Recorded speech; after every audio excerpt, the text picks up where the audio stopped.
Las canciones que la gente programa y me parece muy bien que te vayas sumando vos también. Y bueno, algo interesante para decirte a esta hora de la mañana y recordarte, este 25 de abril pasado se conmemoró el Día Internacional de la Lucha contra el Maltrato Infantil. Esta fecha tiene como objetivo promover los buenos tratos en la crianza y reflexionar sobre los daños ejercidos hacia niños, niñas y adolescentes.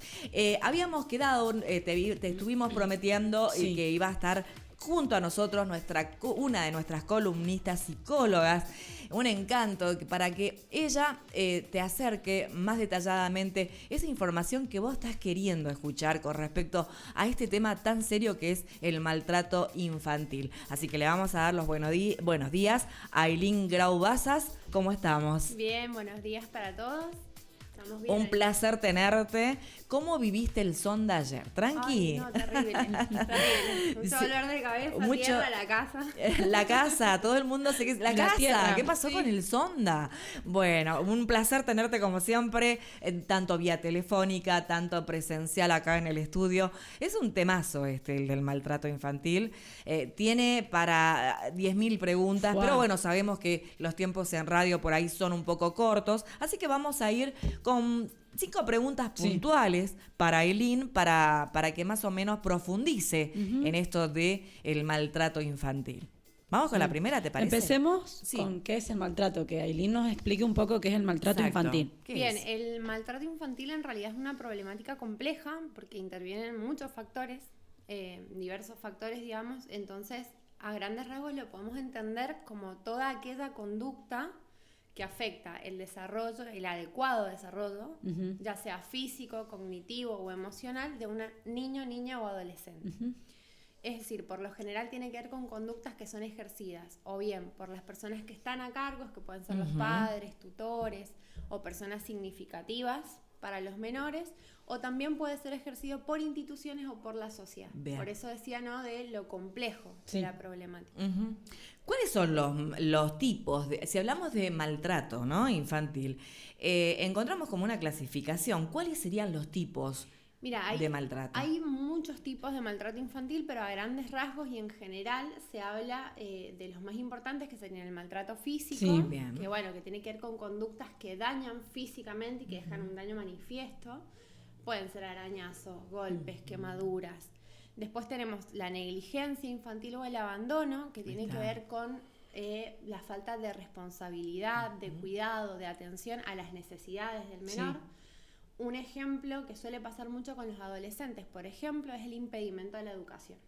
El impedimento de la educación es una negligencia porque, digamos, hoy por ley los chicos tienen el derecho a educarse. Entonces, en algunas zonas, por ejemplo, ¿qué puede pasar? Que los papás decidan que el niño no vaya a la escuela para trabajar.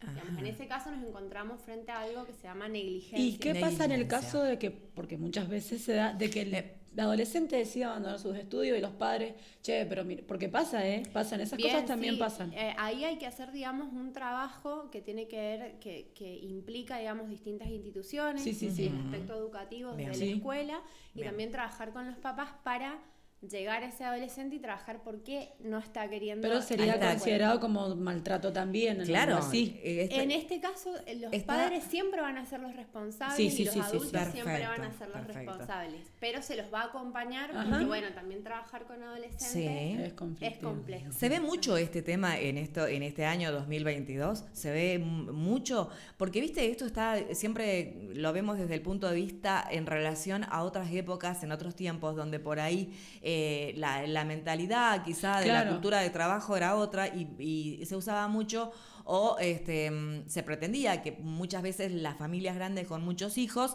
quedaran más para ayuda interna de los trabajos de casa que de poder asistir a lo mejor a una escuela. Hoy por hoy los tiempos cambiaron, estamos en el 2022. ¿Se sigue viendo mucho esta tendencia?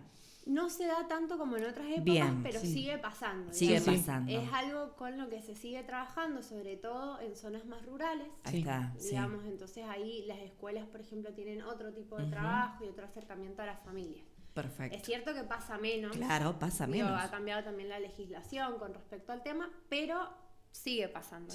Es, a modo de ejemplo, es una forma de de entender la negligencia infantil. ¿Y cómo puedes darte cuenta si un niño sufre maltrato? ¿Cómo lo detectas? Porque por ahí no te das cuenta en lo físico, capaz que el chico no es golpeado. Bien, antes de contestarte te comento de los otros tipos de maltrato que también perdón. van a tener que ver con cómo darnos cuenta, digamos. Otro de los tipos de maltratos es el maltrato emocional. Ahí está. Que este es un maltrato más silencioso. Suele darse, digamos, en la intimidad del hogar y puede darse como amenazas, insultos, rechazo, indiferencia. Esto afecta gravemente la autoestima y las habilidades sociales del niño. Entonces, por ejemplo, ahí nosotros también tenemos elementos para poder pensar que algo puede estar pasando. Y el último tipo, digamos, bastante conocido, y por ahí en esta época es el que más se ha hablado, es el abuso sexual. Sí, que suele también pasar, por lo general, implica una relación de poder, de sometimiento, digamos, esa cosa de abusar de la posición superior frente al menor. Perfecto. Con respecto a esto que vos me decías de cómo detectar, bueno, hay que tener en cuenta las edades. Sí. Por ejemplo, en niños más pequeños o en los primeros años de vida, podemos notar conductas como, por ejemplo, que dejen de hablar o que les cueste hablar, que tengan dificultades motoras o psicomotoras, digamos, vieron que los chicos empiezan, que agarran algo, lo tiran al suelo, digo, esto es parte del crecimiento y del juego. Bueno, podemos notar que esas cosas no se dan, que el niño se retrae, o por ejemplo había adquirido control de esfínteres, deja los pañales y de repente vuelve a hacerse, por ejemplo, pis en la noche. Señales claras. Claro, deja de comer. Digamos, acá es importante que los profesionales que suelen trabajar o que suelen tener contacto con los menores estén atentos. Por ejemplo, los pediatras, si van a la guardería las docentes. Ya en niños escolares o adolescentes aparecen otro tipo de conductas. Por ejemplo, pueden aparecer conductas que impliquen un daño hacia sí mismos, es decir, conductas autolesivas, que se lastimen, que se golpeen, o se ponen agresivos con los compañeros, o se escapan de la casa.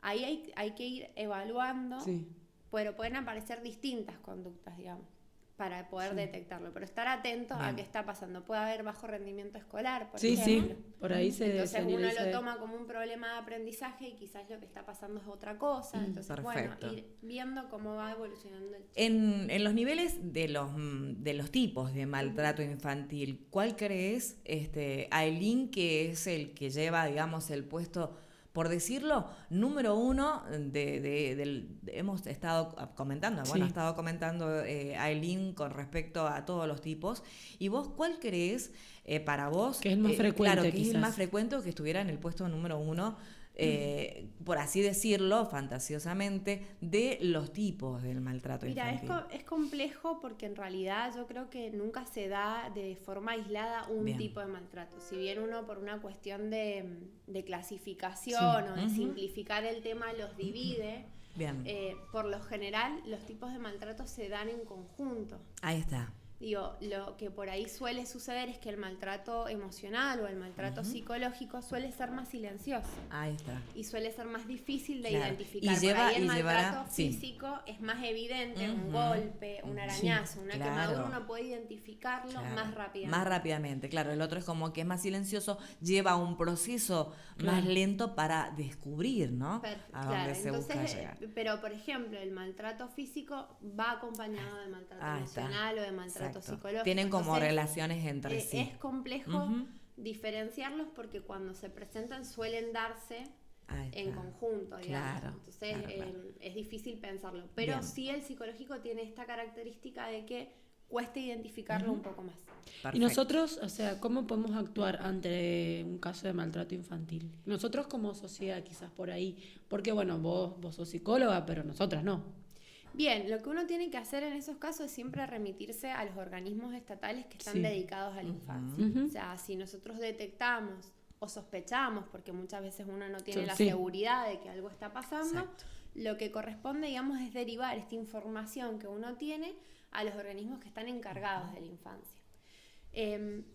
Hay una línea gratuita que es a nivel nacional, que es la línea 102, que es una línea de atención especializada. Como les decía, es gratuita y es confidencial. Esto es importante, o sea, porque se protege la identidad del menor y de la familia. Y también se protege la identidad de quien denunciante hace la denuncia. Claro. Y en esos casos podemos llamar, por ejemplo, cuando tenemos, como te decía, una sospecha de que algo puede estar pasando, cuando se observa que hay una vulneración de derechos, cuando necesitamos asesoramiento porque no sabemos qué hacer o a dónde recurrir, o también en el caso de que uno necesite cierto apoyo emocional, hablar con alguien, estas líneas están habilitadas. Perfecto. es el 102 entonces. 102. Existe Está otra bueno línea. decirlo porque por ahí uno automáticamente cuando vos, porque a veces hasta podés sentir un grito, decir, siento cómo le gritan todos los días, pero no el grito de deja eso, quédate quieto, el grito de tratar, claro, de inútil, de esas cosas. Está bueno saber que es un 102 el número que existe y no llamar a la policía, porque muchas veces la policía no sabe qué hacer. No sabe. O sea, no está capaz, no está preparado para eso, ese es el problema. Existe también otra línea que es la 132, la línea número 132, que en realidad es una línea para atención a víctimas de violencia familiar o sexual. ¿Por qué? Porque suele pasar, muchas veces los niños también sufren maltrato infantil porque hay violencia doméstica o hay violencia familiar hacia la mamá o dentro del hogar. Entonces los niños son, digamos... no lo sufren ellos, o sea, no en primera persona, pero lo sufren indirectamente. Entonces también en esos casos esa es una línea a la que se puede recurrir. ¿Cuántos casos ha habido? Bueno, recientemente que hemos estado viendo, incluso por los medios de comunicación, hablamos de la televisión, que a veces madres han llegado con notas a través de sus hijos a las escuelas para las maestras, donde piden un auxilio de que las rescaten, de que son personas maltratadas, golpeadas, que no pueden comunicarse de otra manera. O sea, es como que todo sirve para un medio para llegar, ¿no? Y bueno, está bueno también, se han creado muchas líneas que tienen que ver con esto de apoyar, de ayudar, de asistir por sobre todas las cosas ante estos llamados, ¿no? Que actúan muy rápido, sí, según tengo entendido, actúan muy bien y muy eficientemente. Bueno, está bueno eso.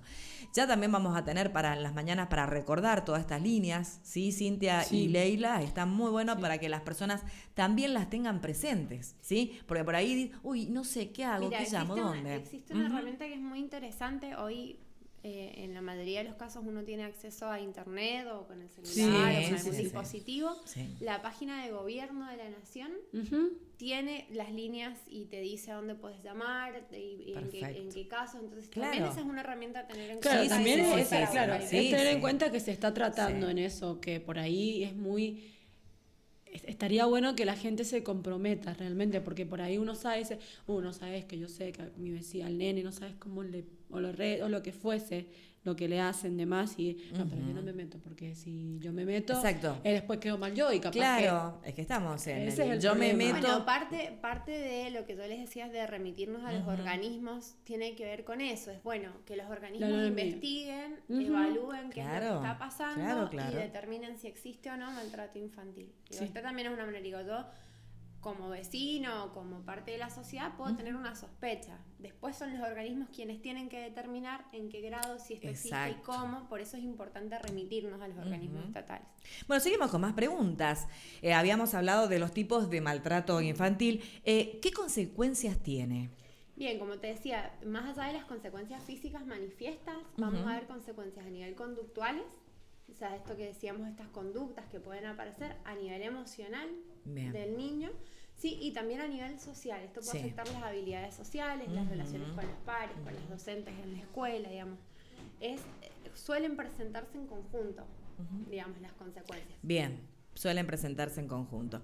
Sí, es un tema bastante, como decíamos al principio, un tema que tiene para preguntar muchísimo, pero bueno, vamos creo que en 5 preguntas que tenemos se refleja bastante lo que por ahí quieras escuchar con respecto a esto, y nos vamos a ir a la pregunta número 3, que ¿cómo se puede detectar? Dice acá, ¿cómo se puede detectar?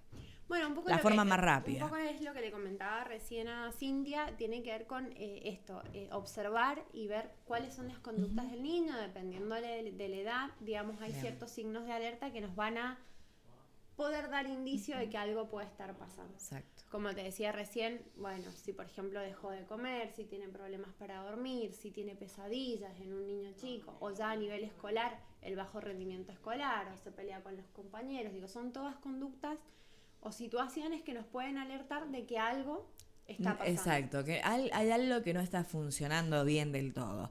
Bueno, Leila ha llegado, también quiere estar participando con respecto a estas preguntas, ¿no? Al tema que hemos traído de hoy, que tiene que ver con el maltrato infantil. Y bueno, un tema en verdad muy triste, que pueda pasar estas cosas desde diferentes aspectos, desde los diferentes tipos que también hemos hablado recién. Algo que en realidad, por más que se quiera evitar, y siempre va a existir, y por ahí lo importante es detectarlo, actuar y que las cosas cambien, obviamente.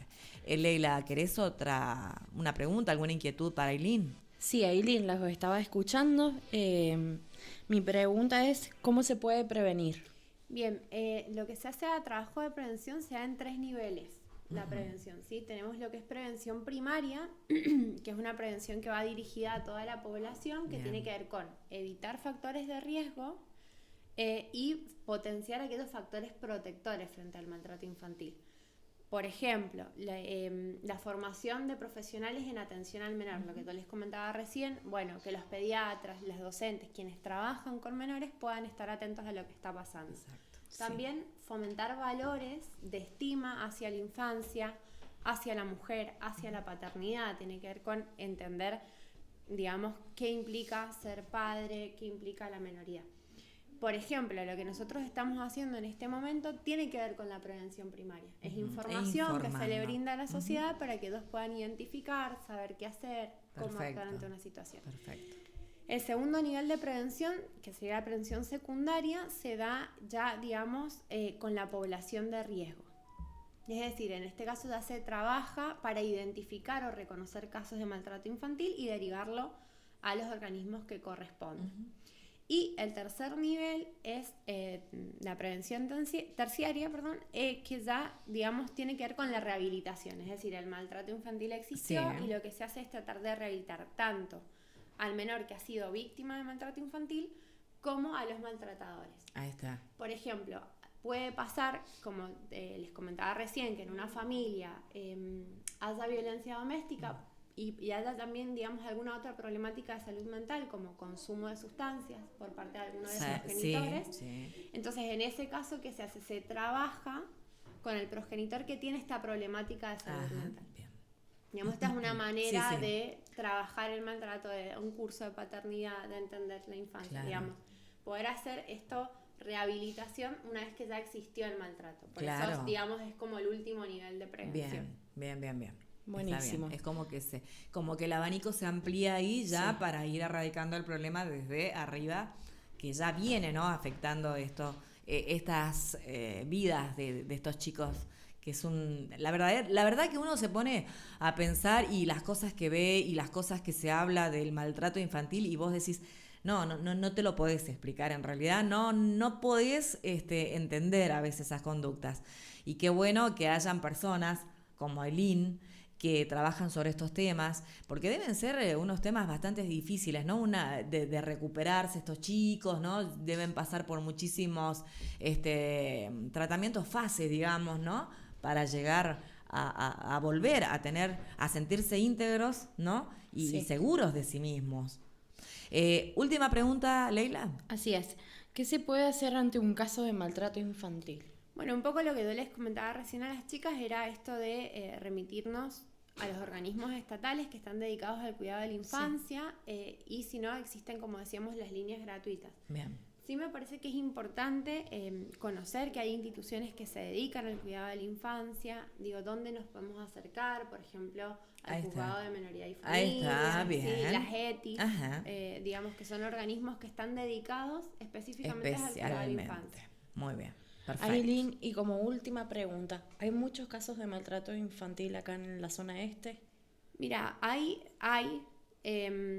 bastante. Lo que pasa es que, como te le comentaba a las chicas, muchas veces son casos que son silenciosos y que requieren también de la intervención de distintas instituciones para poder identificarlos. O sea, esto es importante que las escuelas con los docentes estén atentas, que los pediatras, viste que ahora se le pide a los chicos el control, digamos, de salud, que los profesionales estemos atentos cuando llega un caso de qué está pasando, pero en realidad es una problemática que sí se da en gran medida en todos los lugares, digamos. Sí, en todos los lugares. digamos, una problemática que se extiende y que no tiene ni clase social, ni, digamos, porque muchas veces uno dice, bueno, podría pensarse que en la zona rural hay más maltrato infantil, porque la verdad más es alejados. que no tiene que ver específicamente con eso, no, sino con otros factores que intervienen. Entonces, sí, digamos, hay, pero se está trabajando también mucho para poder potenciar estos factores protectores.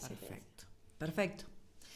No sé, bueno, algo más, me encantó, ha sido muy clara, Ailín, muy clara los puntos básicos con respecto a este tema. Y si hay personas por ahí que están escuchando la radio y quisieran ponerse en contacto con vos, Ailín, ¿cómo deben hacer? Pueden hacerlo a través de mis redes sociales, me van a encontrar como Ailín Grau Bazas en el Facebook y en Instagram igual, esas son mis redes sociales, así que se comuniquen, que se pongan en contacto. Para lo que necesiten. Ahí está, buenísimo, me encantó eso. Listo, entonces cerramos. No le vamos a robar más tiempo a Ailín porque con el viento sonda de ayer tiene que ir a limpiar la casa. Quedamos todos. Claro, quedamos todos así, viste, con el signo. Nos levantamos esta mañana o saliste, viste, cuando en la noche ya bajó un poquito el sonda y dijiste, no, mejor cierro. Mañana me entero de la cantidad de hojas que dejó, pero bueno, no ha hecho tantos destrozos, cosas raras, así que bueno, dentro de todo, exacto, vamos tomando conciencia los mendocinos de este factor climático que tenemos, que es el sonda. Muchísimas gracias a Ailín Grau Bazas, una de nuestras columnas, tenemos dos columnistas psicólogas que son unas genias y que saben explicarnos tan bien estos temas que por ahí nos llenan de interrogantes y gracias a ellas podemos deducir y sacar nuestras propias conclusiones en base a un conocimiento profesional, como siempre digo. Así que, bueno, feliz resto del miércoles. Igualmente, chicas, muchas gracias. Vamos con música.